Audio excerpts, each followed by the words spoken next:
ওজন কমার পর ঝুলে যাওয়া পেটের সমাধান কি টামি টাক কিনা? টামি টাক শব্দটা আরেকটা নাম হচ্ছে অ্যাবডোমিনোপ্লাস্টি। এই টামি টাক আমরা কখন করি এটা জানতে হবে। যে ওজন কমে যাওয়ার পরে পেট যদি ঝুলে যায় সেক্ষেত্রে আমরা করি। অনেক সময় প্রেগন্যান্সির পরে পেট যখন ঝুলে যায় তখন আমরা করি। অনেক সময় যদি এক্সেস ফ্যাট এবং স্কিন ল্যাক্স থাকে তখন সেক্ষেত্রে আমরা টামি টাক অপারেশন করি। টামি টাক অপারেশনটা কি?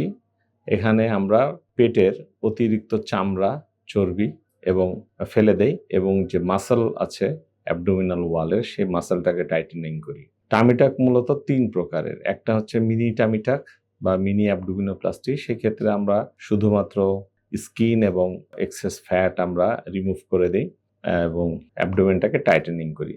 ফুল টামিটাকে আমরা যেটা করি স্কিন, ফ্যাট এগুলো ফেলে দিই, সাথে সাথে যে মাসল থাকে সেগুলো আমরা টাইটেনিং করার ব্যবস্থা করি। আর একটা হচ্ছে যে এক্সটেন্ডেড টামি টাক। সেই ক্ষেত্রে আমরা অ্যাবডোমিনের পাশাপাশি ফ্ল্যাঙ্ক এরিয়া বা থায়ের কিছু অংশ আমরা সেক্ষেত্রে যদি সার্জারি করি সেক্ষেত্রে বলি এক্সটেন্ডেড টামি টাক। তো মূল কথায় আসি যে আমরা ওজন কমার পরে যে পেটের চামড়া যদি ঝুলে যায়, কেউ যদি তার সৌন্দর্যের কারণে আমাদের কাছে আসে তাহলে সেক্ষেত্রে টামি টাক একটা অপরিহার্য বিষয়।